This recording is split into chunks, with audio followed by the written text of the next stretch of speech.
Ligados e integrados. Realização Canal Rural. Oferecimento Seara. A qualidade vai te surpreender.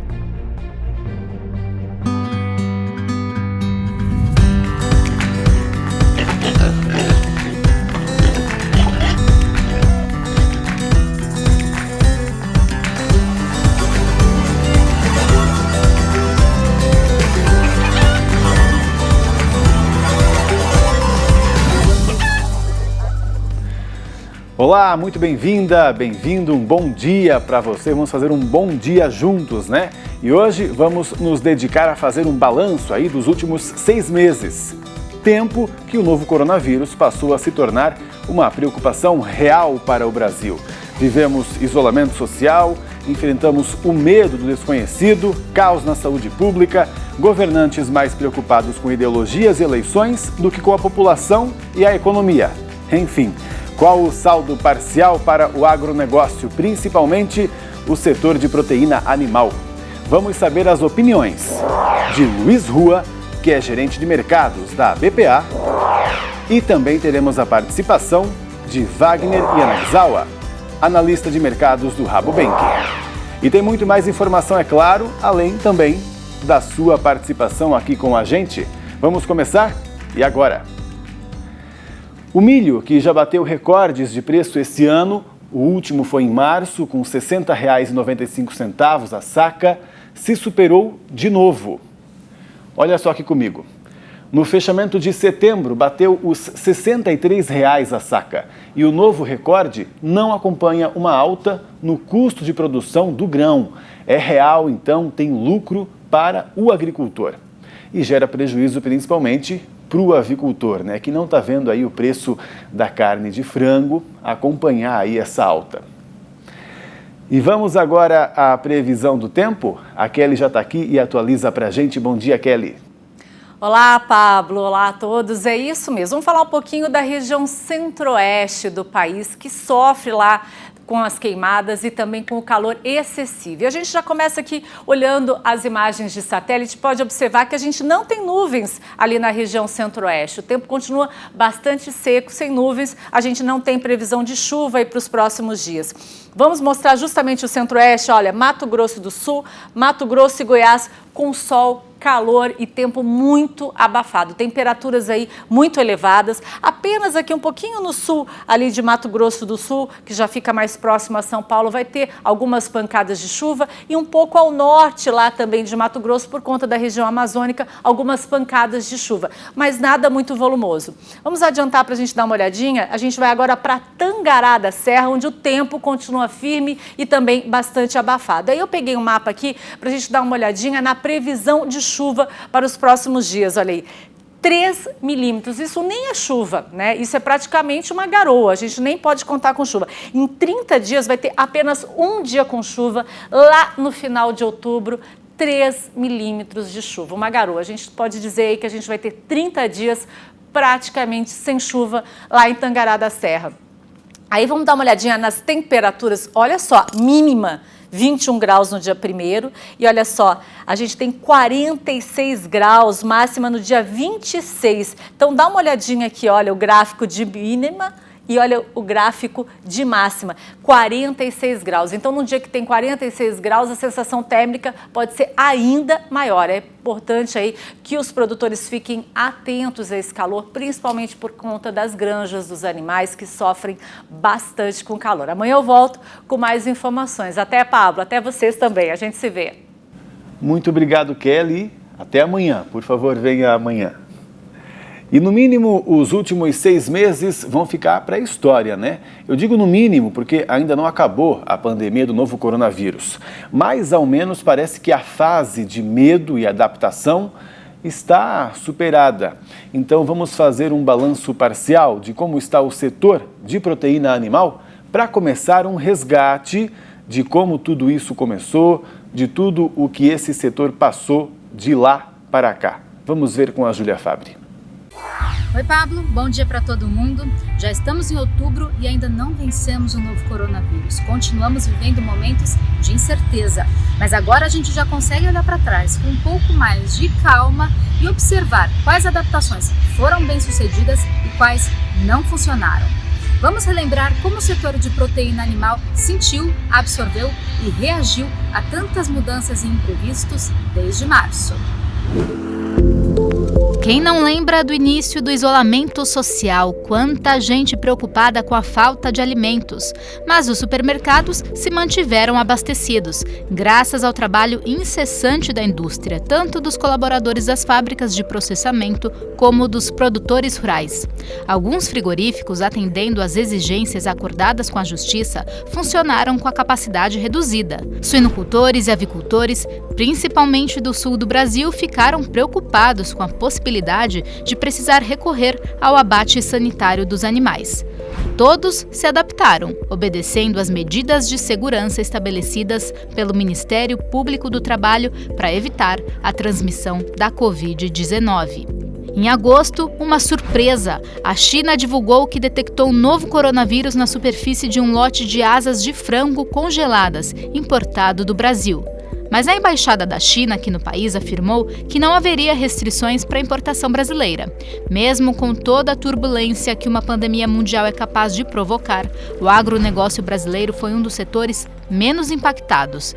As exportações devem bater recorde em 2020 e a China se consolidou como o maior parceiro comercial do Brasil.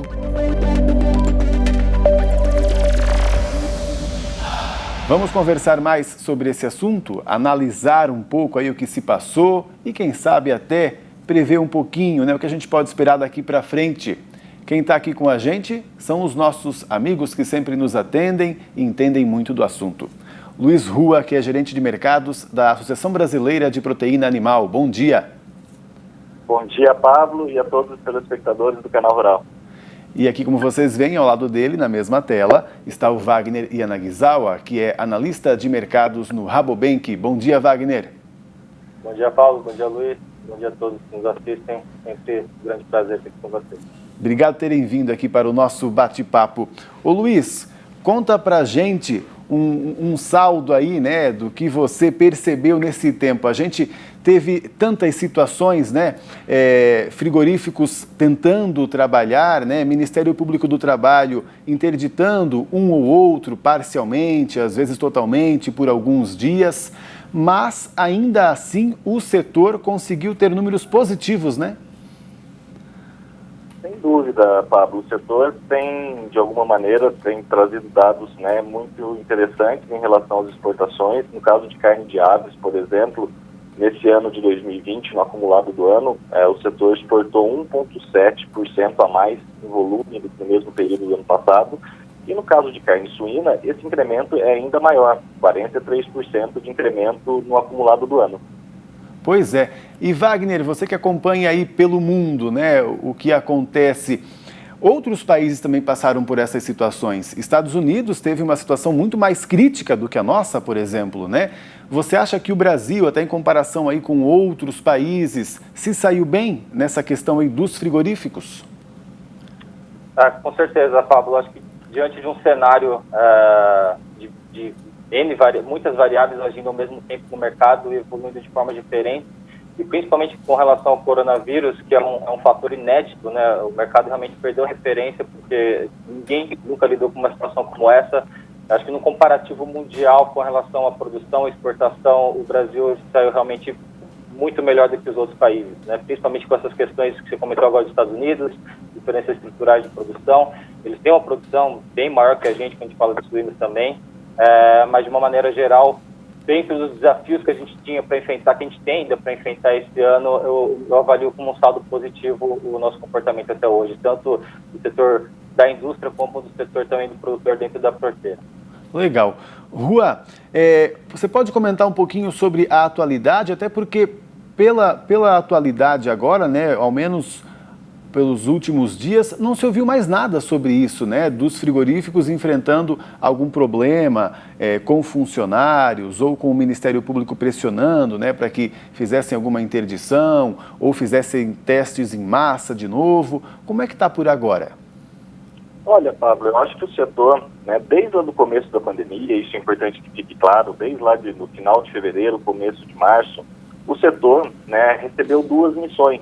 Né? O primeiro deles era cuidar da saúde dos nossos trabalhadores, né, nas plantas, nos frigoríficos, e o segundo deles era manter o abastecimento, seja o nosso abastecimento aqui no mercado interno, que nós mantivemos e não houve nenhuma ruptura, isso graças a um trabalho conjunto e coordenado também com os intervenientes governamentais, e também nas exportações, ajudando na segurança alimentar de muitos países que nesse momento precisaram do produto brasileiro. E o Brasil estava lá, né, ajudando, contribuindo para a segurança alimentar de muitos países, sem deixar, obviamente, de deixar o nosso mercado interno, que é o nosso principal mercado, de lado, atendendo as duas situações e mantendo a saúde do nosso trabalhador.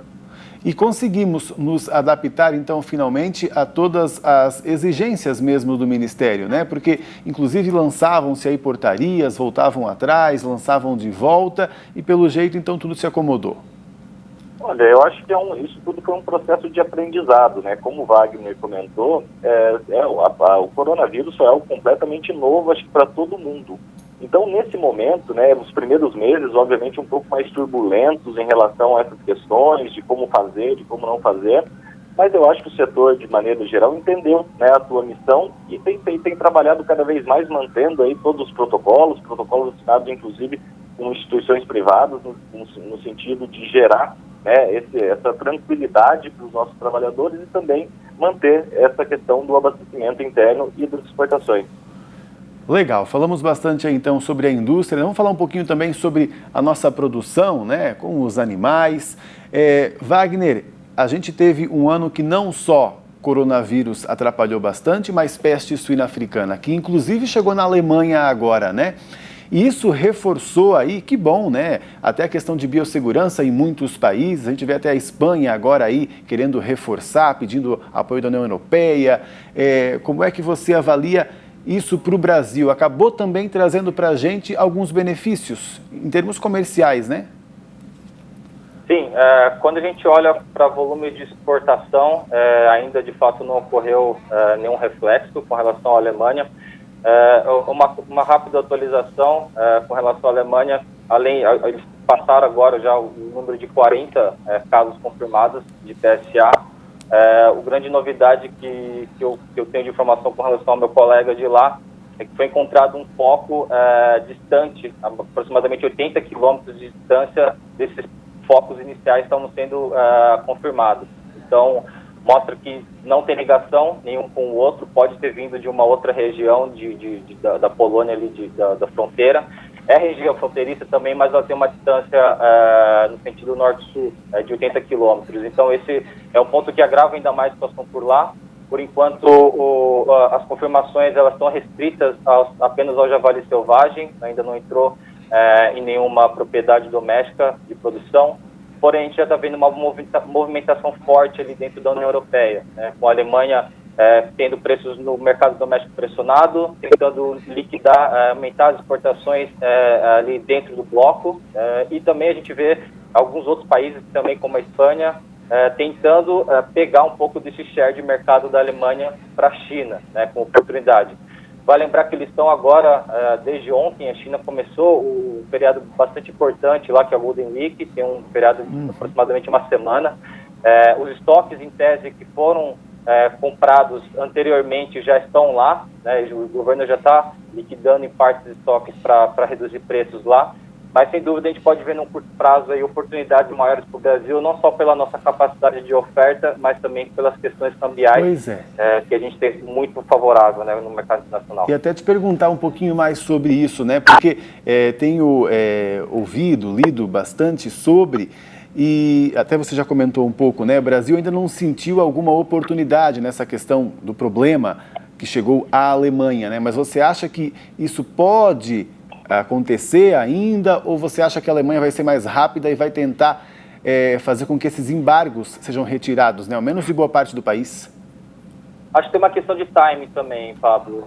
Como eu comentei, esse feriado importante que tem na China nessa semana, eles têm aí, a gente tem um tempo de frete, né, de transporte da carga aqui do Brasil até lá de mais ou menos 40 dias. Então eles têm aí esse período aí antecipado para fazer as compras, né, aqui no Brasil.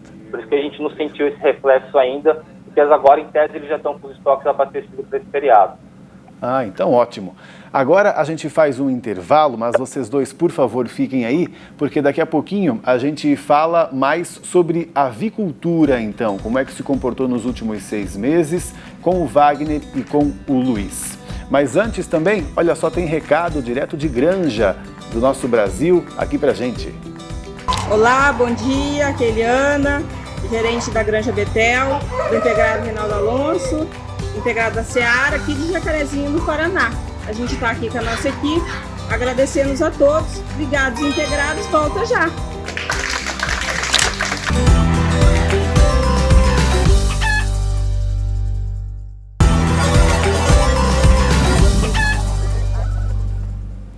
Ligados e integrados de volta, e olha só quem participa com a gente hoje via Instagram, postou foto ou vídeo com a hashtag Ligados e Integrados. Quero ver hoje é a Érica Lemen. Obrigado, Érica, por estar aqui com a gente todos os dias. E também a Aline Dallagnese. Obrigado, Aline. Bom trabalho aí para vocês. E hoje estamos fazendo um balanço parcial de como a suinocultura e a avicultura brasileiras estão enfrentando essa que é uma das maiores crises financeiras da história, né? Na suinocultura ainda há o agravante da peste suína africana. Já falamos sobre esse assunto. Agora vamos nos dedicar às aves. Inclusive, o Rabobank lançou um estudo em que mostra os 14 maiores produtores mundiais de carne de frango e metade deles vai ter produção menor que a do ano passado. Olha só, ali estão China, Vietnã, Japão, Estados Unidos crescendo, Brasil também crescendo um pouquinho, em torno de 1%. Aí depois, quem aparece ali é Rússia, é isso, produção? Tá bem pequeno para mim. Canadá, Reino Unido, Indonésia, União Europeia, Filipinas, Tailândia e Índia. Vejam só como Tailândia e Índia cai bastante, né? Vamos conversar com o Wagner Yanagisawa, que está aqui com a gente, junto com o Luiz Rua, que é da BPA. Wagner, conta pra gente aí, se não fosse toda essa crise que a gente está passando, quem sabe esse número para o Brasil, pelo menos, seria maior do que 1%?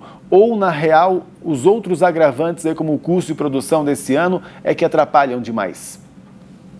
Realmente é um conjunto de fatores, Pablo. Se a gente for analisar o cenário mundial, a gente tem que levar em consideração que a questão do coronavírus ele fechou as portas de muitos mercados, derrubou o consumo de maneira geral por conta dessa expectativa de redução de PIB a nível mundial.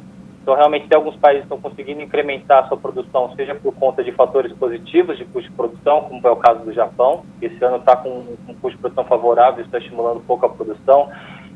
Porém, a gente vê países também passando por problemas com relação à gripe aviária, como na Vietnã, Filipinas, e que também já estão num cenário contrário de redução de produção, né? Então, acho que o principal ponto para o Brasil, com relação principalmente à produção e exportação, é o fator China, sem dúvida alguma, né? A gente tem, é muito complicado você ter um risco muito grande, você ter a participação de um país só, né, como grande importador, mas tem que dar, esse ano foi um ponto bem positivo ter a China o nosso maior importador, porque sem dúvida o cenário seria bem diferente se não fosse o fator China nas nossas exportações esse ano. Pois é, em Rua, inclusive a China está investindo muito, né, tanto na suinocultura quanto na avicultura, para quem sabe conseguir aí produzir boa parte do que vai consumir. Eles não querem mais depender tanto do Brasil. E como é que a gente está se preparando para isso? Olha, Pablo, eu acho que assim, a China, né, todo esse processo é um processo muito longo, então não é de um dia para o outro, obviamente, que esse aumento do rebanho tem sido notificado pelos chineses, que isso vai se concretizar em carne. Esse é um primeiro ponto. E também depois a gente não sabe, lá na frente, se a China vai querer voltar a produzir aquela quantidade que eles produziam, no caso da carne suína, aí, 55 milhões de toneladas, por exemplo, a gente não sabe se eles vão voltar para esse patamar dos 55 milhões de toneladas, e também a gente tem que considerar que a cada ano entram muitos milhões de pessoas na linha de consumo lá na China, né? E de fato, acho que o Wagner coloca bem, a China tem sido aí o grande destaque, né, tanto principalmente na suinocultura, mas também na avicultura, com volumes muito importantes, né, de importação do Brasil, né, a China não é a única ali na região, né, tem toda uma série de problemas, enfermidades que têm acometido aquela região, que faz com que países como o Vietnã, por exemplo, aumentem as suas compras do Brasil em mais de 100%. Também países como Singapura, ali na região Mianmar, agora que recentemente abriu, né, para a carne suína brasileira, ou seja, é uma situação geral naquela região que tem puxado efetivamente os volumes do Brasil. Só para você ter uma ideia, nesse ano de 2020, né, em carne suína, a Ásia como região aumentou 90% as compras do Brasil. E ainda assim continua. E 15% em carne de frango. Então, de fato, é a região que tem puxado esse desenvolvimento das exportações brasileiras. Agora, qual é o principal desafio que você vê para a nossa avicultura, então? Não que exista um desafio real, né? Porque o mercado, né, o setor está bem, mas eu digo para que ele cresça ainda mais, hein, Rua, na sua opinião? Olha, Pablo, tem uma questão, né, que tem sido muito importante, inclusive já foi relatada, que é a questão dos custos, né? Nós temos visto o custo do milho, o custo do farelo de soja em situações que a gente nunca viu antes. Subindo, né? Então, muito mais do que o preço pago pela carne de frango, né, inclusive, né? De alguma forma, sim. De alguma forma, as exportações ajudam também com a questão do câmbio a equilibrar um pouco essa conta, mas, de fato, esses últimos 2 meses viram aí, né, todo esse aumento, né, exponencial do custo do milho e do farelo de soja, motivo pelo qual, inclusive, nós estamos solicitando ao nosso governo que reduza as tarifas de importação do milho e do farelo de soja extra Mercosul. Tá certo.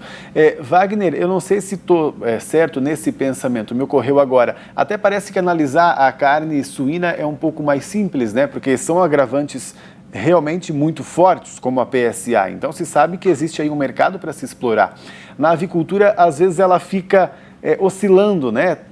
Tem muito mercado, aí o produtor consegue produzir, o Brasil consegue produzir mais, de repente esbarra um pouco em custo de produção, então realmente está mais complicado. O que você vislumbra aí para, não sei, né, quem sabe ali para o ano que vem, para a avicultura brasileira? Com relação às exportações, como o próprio Luiz comentou no início da nossa conversa, a evolução comparativa das exportações de avicultura com relação a suínos e bovinos, ela é bem menor. A gente está falando um aumento de quase 2%, 1,7%. E basicamente porque a gente está passando num momento agora onde o nosso maior importador, que até 2018, que é a Arábia Saudita, está passando um processo de redução de demanda gradual ano a ano, né, por conta das políticas internas de aumento de produção, a China aumentando esse fator, né, e a China aumentando, então a gente está num processo aí de aumento de um, queda de outro, então a participação a evolução acaba sendo um pouco menor, mais limitada. Mas por questão de preço, o Brasil está bem posicionado hoje. A grande questão é só a nossa demanda doméstica, mas a demanda mundial também. E principalmente da China, como o próprio Luiz comentou, que a carne de aves hoje é a principal proteína que eles estão investindo para substituir o consumo de carne suína, que é a mais consumida na China. Essa, então, realmente parece ser uma luta que o setor deve pegar firme em Rua, que é o custo de produção, buscar algum modo para tentar baixar isso, né? Eu acho que sim, né? Eu acho que esse é um desafio, né, para os próximos meses, né, para o próximo ano, de maneira geral. Mas o que é interessante dizer também, se a gente voltar, acho que na pandemia trouxe muita questão do conceito de essencialidade, né, Pablo? E quando a gente vê esse conceito de que aquilo que é essencial em nossas vidas, como é o caso dos alimentos, das nossas famílias, a gente viu, né, essa questão da essencialidade ser traduzida, transformada nas casas das pessoas. Quando a gente vê essa necessidade, ou por necessidade, ou mesmo, né, por descoberta do prazer em cozinhar, e as pessoas passaram a cozinhar mais em casa. E aí se descobriu um versátil, por exemplo, é a carne de frango, a carne suína também, e os ovos. Não temos mais tempo, infelizmente, mas agradeço muito as presenças de vocês aqui, o nosso bate-papo sempre muito agradável e informativo. Até mais. E na semana que passou teve um importante encontro de profissionais granjeiros de algumas partes do Brasil. Foi em Nuporanga, São Paulo.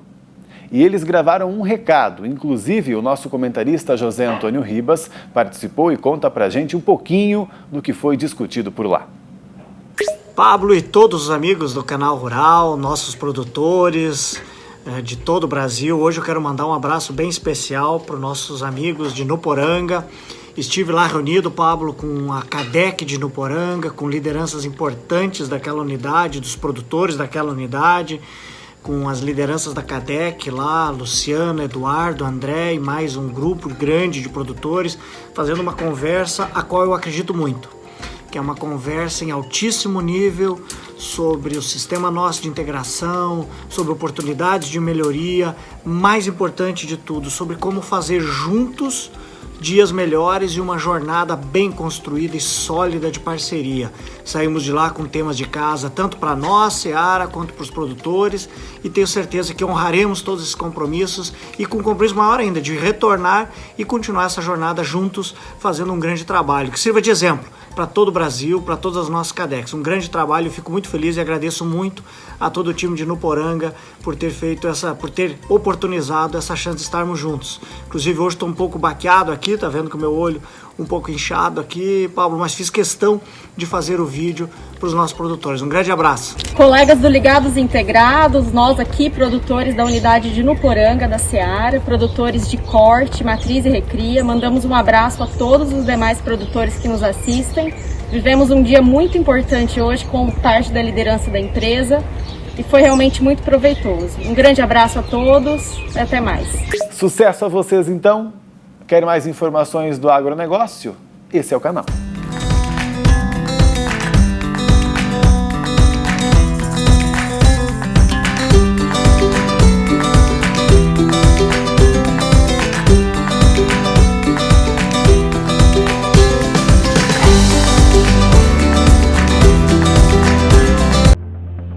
Ligados e Integrados.